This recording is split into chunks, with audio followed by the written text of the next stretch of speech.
The first, well, I've been lucky enough to have read Jenny's book, and just the front cover, the first thing that strikes me about it is a Waterbiography, and it got me thinking about my Waterbiography. It's an interesting concept that I hadn't really thought about my history in swimming. And so tell us about why you chose that. Well, because I'm really feeling very smug about having come up with such a great pun. And so I thought, if you're feeling really smug about something, you need to get it on the front cover of a book. So I pitched my whole book just entirely based around having thought of this pun. And I mean, the thing for me is that what I've done here is write my story of swimming, which I started swimming as a child, like everybody did, and but I didn't really learn to swim until my mid-40s. And I think that's not an uncommon experience either, particularly people of my generation. If you grew up in a working class or lower middle class family, you didn't necessarily have the wherewithal to have swimming lessons, and they weren't quite so usual. And if you were, we were always more arts and crafts in my household than sport, so sport really wasn't a thing that we did at home at all, ever. So the idea of going and learning swimming had absolutely no currency. If you could put on a play, we put on plays. We could put on plays every day. At the drop of a hat, we could put on a play. But there's no way we ever engaged in any sporting activity. So it's basically, I just wanted to kind of find a way to unpick that for myself.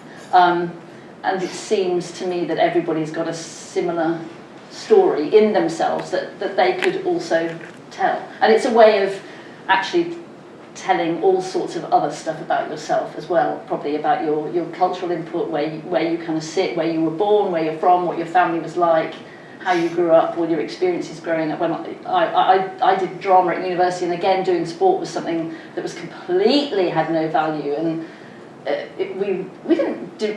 No, we did actually really deride it. It was just something that a whole other section of society did. It certainly wasn't for the arty or crafty type. But we have quite a similarity in that I come from a family where sport is just no equation whatsoever. But my mum was a swimmer, so swimming has always been like, she made sure, I come from a working class family as well, but she made sure that I did have swimming lessons and I was thrown in the sea and all that kind of thing.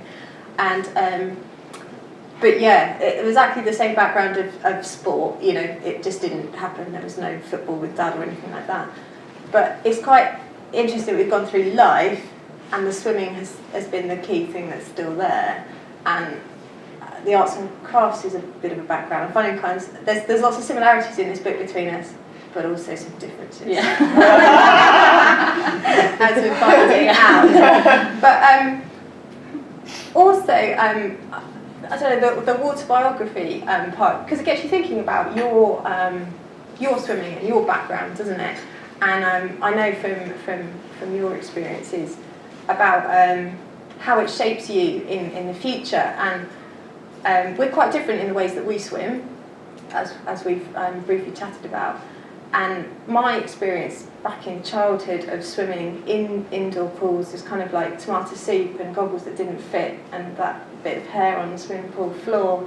And because my mum had swum outside when I was younger, my mum was a swimmer from kind of the 50s and made sure that we swam outside in the sea and that kind of thing. I've got that love of the lakes, and you have a different love. So I want to know why. Well, the lakes in Birmingham are few and far between. I love the place I love to swim is in a Lido, and I know there's lots of people here today from my beloved Lido, which is Tooting. That's my spiritual home, and I feel more comfortable in a Lido than anywhere. I still feel really freaked out swimming in the sea. I've had horrible experiences swimming in lakes. I have and I think this is something that happens to all swimmers, that you can create a kind of a fear out of almost anything. And so swimming across lakes in the sea, I find a real access to that fear very quickly. But in the Lido, you feel you're experiencing nature and you're outside and you're experiencing the day that you happen to be in, but you are boundaried, and I really like to be boundaried in some way. I don't want to have everything massively accessible to me. It freaks me the hell out. I need to kind of, it's like when you raise kids, it's knowing where the edge is. Everybody feels a bit safer when you know where the edge is, and I just feel safe knowing where that is. Where the boundaries are. Yes. Yeah, it's too totally. I mean, if you swim in the sea, you could just keep swimming forever, and who would know? You just disappear, and that just is too much of a concept for me. I can't deal with that. I totally feel the same about the sea. I think there's lots of unknowns. There's I'm no sea swimmer. There's the tide to think about. Yeah. There is jellyfish. There's who knows what coming in. There's shoals of fish sometimes. There's all kinds of unknown. But lakes, different matter. For people who don't know, Vivienne is an amazing lake swimmer. She's done a beautiful film. Actually, one of the great things for me about having done this book is being able to meet and talk to people like Vivienne, because I really respect and admire your swimming experiences and your work around swimming. You really should check out her film. It's a very beautiful thing. But she does swim in a lake, and that is crazy behaviour. Nobody knows what's at the bottom of these lakes. I'm sorry, Vivienne, but nobody knows. And in the Lido, everybody knows what's in the Lido. You can see you can see the Veruca plasters coming through. I've never seen a Veruca plaster in the lake. The other thing that I picked up in here about the kind of there's definitely a London Lido culture, which seems quite nice. It is really nice. I think there's lots of people here who I know from the Lido, who are my Lido friends, and I absolutely value that support. And it's great to see people that people have come out here, because we do support each other. Because what you have in common at Lido, it's a community of people, and what you have in common is your swimming, and everything else kind of takes second, third, fourth place. You have no other status, and it's just great to be, to be free of that every now and again, to be free of being what you do at work, how your home life is organised, who you are, your age, your gender, your size, all of that stuff just completely goes by the board, and actually what you have in common is your swimming, and that's just an absolute freedom, and it's just fabulous. I really recommend it to everybody. If you want to find a community of people, particularly in London, because I live in London, so that's what I know. I think other Lidos probably have the same thing, especially if they stay open all year. That people congregate. It's great. I live in a tiny village in Snowdonia, and I don't even know where the nearest outdoor swimming pool is. I think it's in Chester. There's maybe a brine pool somewhere across the border. I think actually, if you're in Wales, there's only one Lido in Wales, and there's a campaign to get another one. But there is, so you'd actually have to go right the way down. Maybe Cardiff or something. Cardiff for your Lido. So that might be quite. So we don't have that kind of So there's no Lido. So swimming is quite solitary, and because of that, I think I've developed quite a selfish self-indulgence, if you like. I like swimming alone, and I do have a group of friends that I swim with, and I know what you mean about that nice feeling when you're together, and we don't necessarily share other things about what we do at home. It's just about swimming, and I like that, and it's nice to have a group of friends that's like that. But there is something inside that I really like about getting the lake to myself. I love getting that. I had the Lido to myself today, and that feels, that's a real treat. That's a real treat. So, no, I can relate to that. Yeah, that's good. Yeah. So it'd be nice to experience the Lido culture, though, I think. It's, something unique. Well, also, you've got showers, I don't want to kind of be old-fashioned, but I quite like showers, and I quite like a kettle afterwards to maybe make a tea, and a bench to sit on, and it's a little place I can get changed. And stove that you can put in your rucksack. It's a bit hard, but as I said, I'm from the Midlands. That's kind of there's boundaries. Yeah, it's different. Okay. While we're talking about differences, can I read a bit? Yes, please do. While we're talking and about pools, this bit in the book really resonated deep inside with me. And okay, I'm not a brilliant reader. The interior theme of the pool was tropical paradise, and the designers were presumably working on the basis that everyone would be so exhausted they might be fooled. The designers were wrong. A couple of pathetic plastic plants wilting in front of a garden shed sauna, feebly coloured parrots on the tiles, a tragic palm that looked like it survived a hurricane.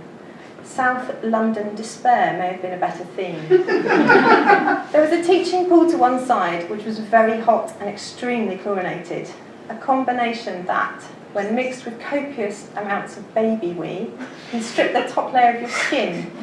The main pool was a free-form shape tagged onto a standard rectangular bit, which was deeper and had lanes, and was where you could go if you wanted to experience a near drowning experience, where they put the wave machine on, which they did sporadically. You know what I'm talking about.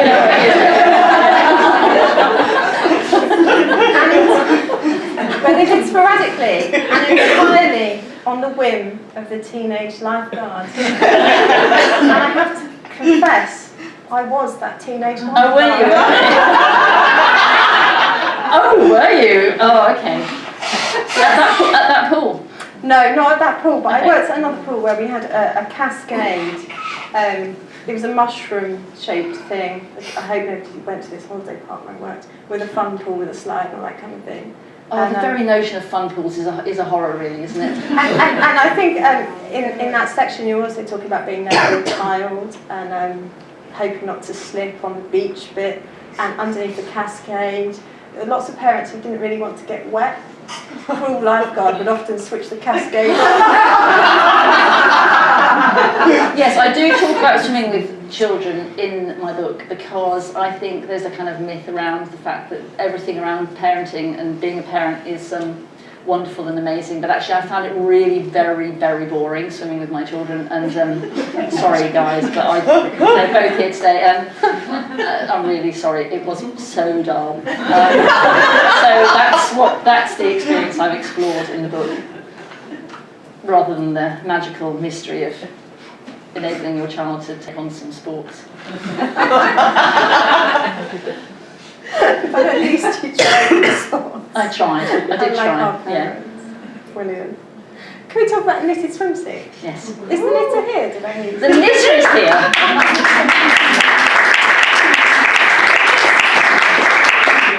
I wanted to write about the things that women wore in the pool because it is hilarious and just unimaginable, really. The amount of clothes that women used to wear for swimming is more than I wore to get married in, really. But I wanted to experience what it was like. So Gemma Golby, who's sitting in row number 2, volunteered very kindly to knit me a swimsuit, and I was going to bring it today and I forgot. And it is an absolute thing of beauty. So I did go and try it on in the pool and swam in it, and everybody kind of thought it would sag and drag, and that was kind of what I was expecting to happen. And I thought, oh fuck it, I don't care if everybody sees everything. It doesn't really matter. But actually, it didn't. It's kind of pretty much stayed up and has dried. It took about a week to dry. So obviously, if you wore a knitted swimsuit, you could only go swimming once a week, or you had to put on a very damp costume.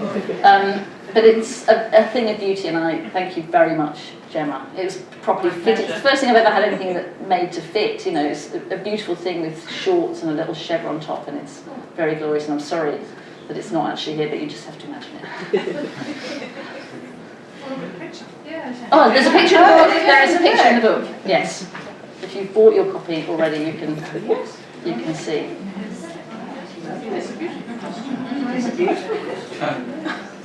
It's a beautiful costume. It's been reviewed here, you see, Gemma, already. It was very interesting. Yeah. Just taking orders? Yeah. Taking orders. So,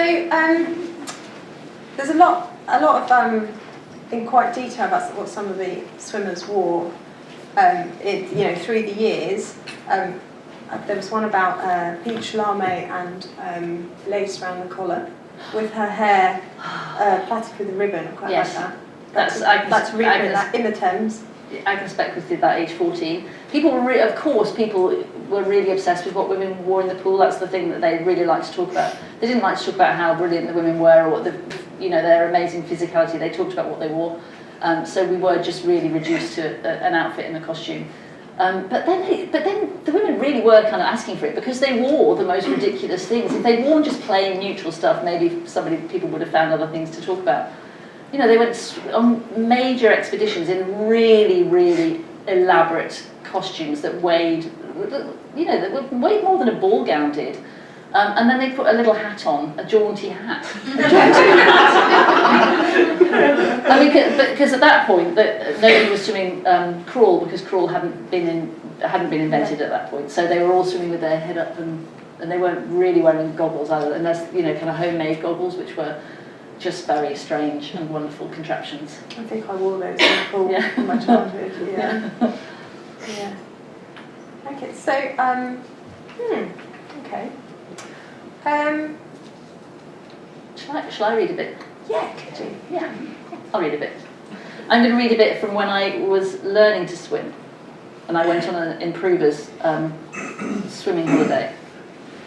And I went with my friend Jackie, who's also here, and it was the first time for both of us that we'd been away from our kids. I had 2 kids, and Jackie and I both had 2 kids, and it was the first time we'd both been away from our kids.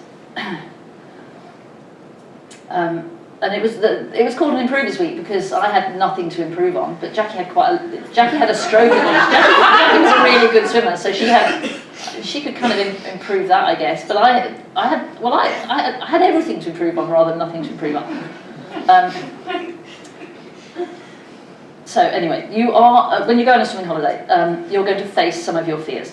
The week's activities included lots of instruction and pool and sea practice, and within a few days I was swimming from one beach round a headland to the next, mostly using a tentative, uncertain crawl, but with my trusty breaststroke as backup.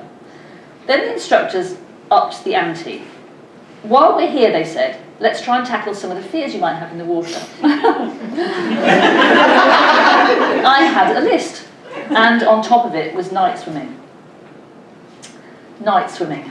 Just the thought of it sends a gush of panic to my belly. A skinny dip in the dark is one of those dreadful activities that is supposed to be sexy, but that I find so scary, I wonder if I'm suited to the world of romance at all. I have tried it, but found that trying to suppress panic and ignore the flight messages screaming through every fibre of my very being just didn't quite do it for me, sexy-wise. What on earth is so hot about wading into black water with your naked loved one when everyone knows that all the bad things come crawling out in the dark? That things unknowable from the deeps are drawn to your pale legs like moths to a lamp? That through the inky water they silently glide? I do really actually think this, I'm not just making it up for comedy's sake. That through the inky water they silently glide, things with scary, staring, glutinous eyes, and rack on rack of pointed teeth and scratchy claws that scrape your skin and nip, draw blood that attracts bigger, scarier things that grab your limbs, and try to tug you down to live beneath the waves with them and be their wife. Why would that put anyone in the mood for love? Night swimming, I blurted to the instructors. Okay, they responded cheerfully, let's go night swimming. I should have kept my mouth shut. Darkness falls late in summer, giving ample time to allow the nerves to get really jangly without the calming effects of alcohol. But I've played it cool in worse situations, and my studied insouciance as I shrugged and said, yay, I'm totally fine, let's get this done, was only slightly undermined by the pitch of my fake laugh as it veered off and up to an entirely unnatural register. I was bolstered by the power of groupthink. We stripped to our costumes and waded in. From the beach, the water looked dead black, but once I was in it, I saw that it was a less terrifying, lively, inky green. We swam out to the edge of the bay and stopped for a minute. I'd done it. I was night swimming. The fear washed out. I could feel elation starting to bubble. We chatted out there like it was nothing at all. And as we did, I watched one of the group across the circle dive under the water. Seconds later, something from under the water pulled my leg. In my head, I knew it was him. But my response wasn't in my head, it was in my body. Panic came ripping through me like it had been shot from a gun. It felt like a terrifying attack, and I needed to get out of that water as fast as I could. Gasping for breath and cry swimming, I fled for shore. And what do you know, I was doing crawl. I didn't look at that member of my swim group again that holiday, let alone exchange words. I think he probably mumbled sorry, but I couldn't hear it. I'm not going to use his actual name because I instinctively know there's something more appropriate for him. Let's call him Dick. Thanks to Dick, I haven't been night swimming again. Why would I?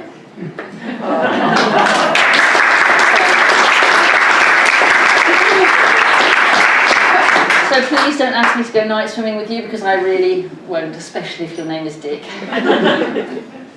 I can totally sympathise. Yeah. I don't do night swimming. Eels are nocturnal for a start. You see, there you go. Any sensible person can do that. Yeah. Exactly. The nudity skinny dipping book. Let's go back to that. Yeah. And I've just come back from a month in Finland. You've been to Finland, haven't you? Yes, I do write about swimming in You Finland. do? Yeah. There's a big piece here. Should we talk about your experience in the Finnish swimming pool? Yeah. Shall I read that bit? Yeah. What page is it? I've got it. That section. Okay. Okay, so I went, everywhere I go on holiday, I think probably most swimmers are the same. You always try and find some kind of swimming experience, whether it's trying out a local pool and you find that they're just mostly the same as pools at home, or try and kind of get into the swimming vibe of what they do. And obviously in Finland it's slightly different to people from Catholic homes in the Midlands. I try and find pools wherever I go abroad. For me, it's as much part of the cultural experience as visiting museums and art galleries. And on a recent trip to Helsinki, I wanted to swim. I knew that my family would not willingly visit a frozen outdoor bathing spot, so I found a local indoor pool, and now I'm not going to be able to pronounce it. Anyway, there's a name of the pool, which I can't pronounce. It was Helsinki's sole indoor pool. After all, why would you pay to swim inside when you have a multitude of outdoor places? While the elegant structure of the pool building itself felt familiar, its rules were a reverse of everything I know and hold dear. Bathing costumes have only been allowed since 2001, and it has separate swim times for men and women. Nude and segregated swimming is entirely the norm. In a land not so far from ours, people are being raised to be completely comfortable with hanging out with their parents in full buff. It's enough to make Nigel Farage explode. I went along to the pool with my teenage daughter and her friend, and signs in the entrance warned us that swim costumes are optional. Had I been alone, I might have tried to override my DNA and pretend to be absolutely fine swimming naked. It's gloriously liberating, I'd have spouted unconvincingly, though in my heart I've never found that to be true. I think it's exposing and makes me worried things might swim up. Oh, we all think that, don't we? I don't think my daughter would have found enforced nudity in the company of her mother to be gloriously liberating either. So I saved us all from years of therapy and we put on our costumes. Though in a concession to cultural difference, I left my swim cap off. The pool was busy when we arrived and we changed on the side. No hiding in tiny plastic cubicles here, oh no. We weren't the only three in costumes, but almost. There was a whole lane of elderly naked women with floats strapped round their waists, doing a kind of aqua walk up and down the lane. And if swimming ever looks unnatural, walking upright in the water looks downright tricksy. I snapped on my super professional snazzy goggles and wondered why everybody else was doing this funny kind of head-up breaststroke. Why does no one have goggles on? Why is no one doing proper swimming? And then I swam behind a naked woman doing breaststroke in my lane.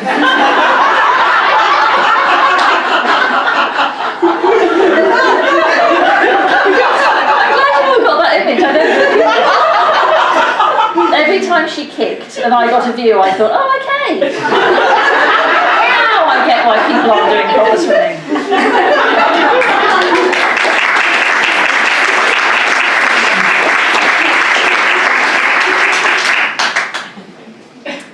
had very similar experiences.